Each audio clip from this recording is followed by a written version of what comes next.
สองภาษาเล่มหาบทที่หกหนาเศร้าแปดหอป้อหา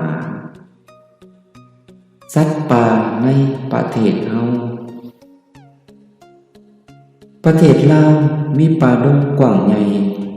และตึกหนาป่าเป็นเรือนรังของสัตว์ป่านานาชนิด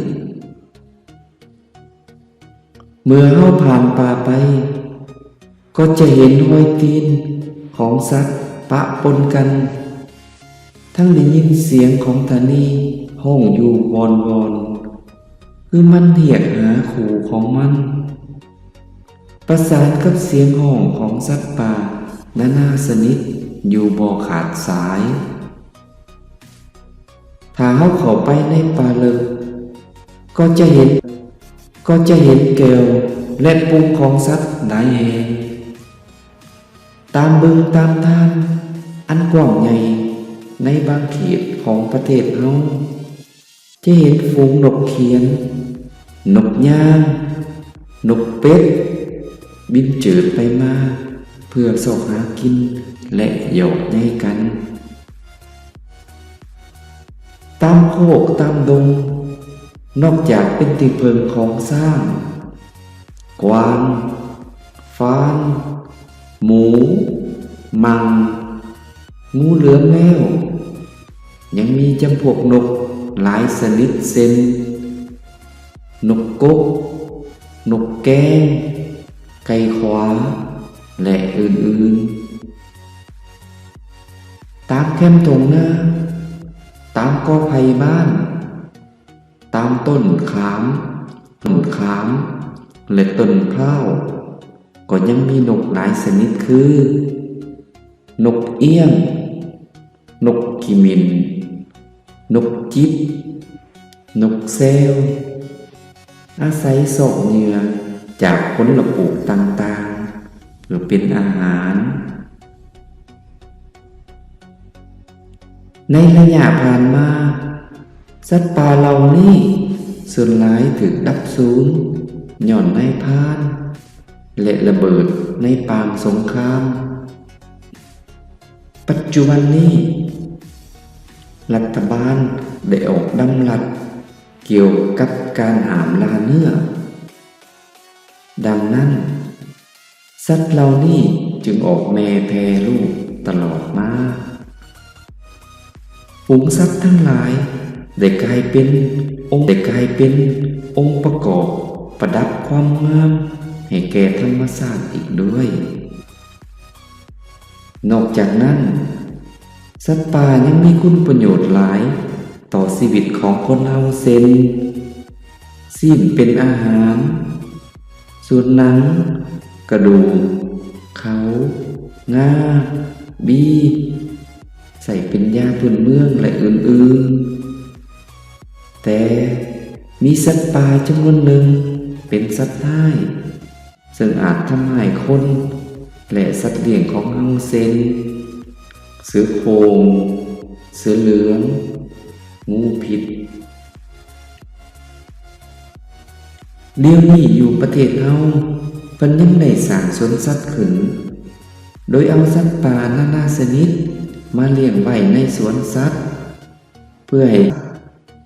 ให้คนได้เบิ่งได้ชมฉะนั้น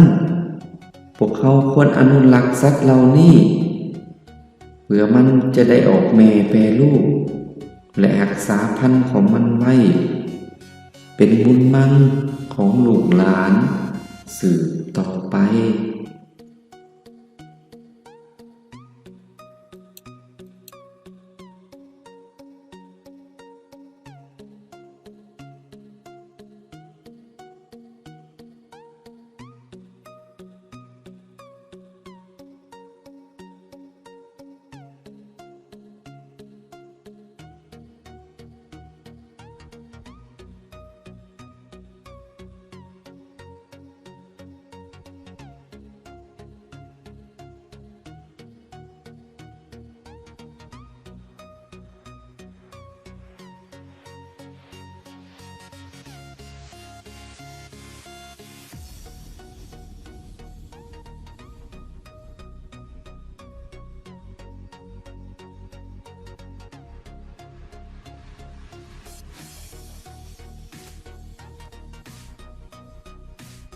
Sóng ngự tập 5.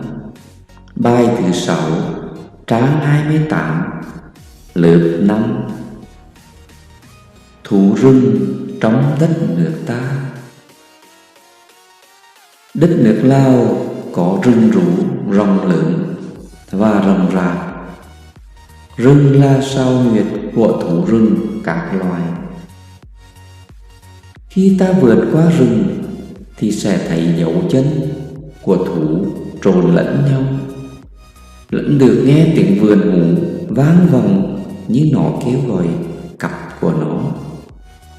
phối hợp với tiếng kêu không ngừng của thú rừng các loài.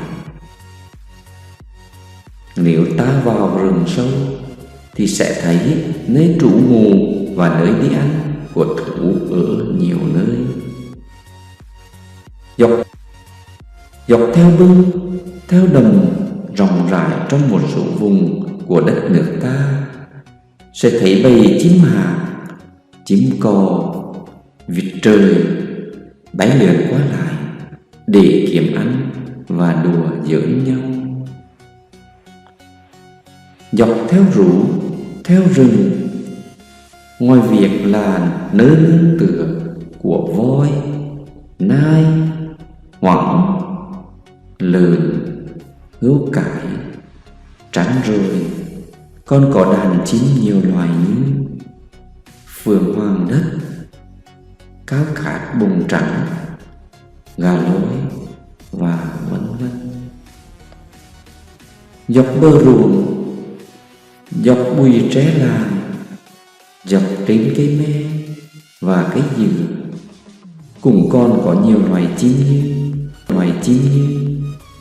chim sáo, chim hoàng anh, chim chít, chim chèo bèo, nếm nhờ kiếm mồi từ các hoa màu để làm thức ăn. Trong thời gian qua, các thú rừng này đa số bị tuyệt diệt vì thợ săn và bom đạn thời chiến tranh. Hiện nay, chính phủ đã ra sắc lệnh về vấn đề cấm săn bắn. Vì vậy, các loài thú này mới sinh sôi nảy nở từ ấy đến nay. Các đàn thú này đã trở thành bộ phận tô điểm cái đẹp cho thiên nhiên nữa. Ngoài ra, thú rừng còn có ít lợi nhiều đối với cuộc sống của con người như thịt làm thức ăn, còn da, xương, sừng, ngà, mật dùng làm thuốc đông y và vân vân. Nhưng có một số thú rừng là thú dữ mà còn có thể làm hại người và vật nuôi của ta như hổ vàng loài to, hổ vàng, rắn độc. Bây giờ ở đất nước ta, họ còn xây dựng sở thú bằng cách lấy các loài thú rừng về nuôi tại sở thú để cho người ta được nhìn, được thưởng thức. Vì vậy, chúng ta nên bảo tồn các loài thú này để nó được sinh sôi nảy nở và gìn giữ giống của nó để trở thành tài sản của con cháu tiếp tục kế thừa.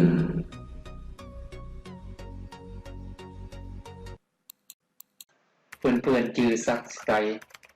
สนับสนุน channel แน่เด้อ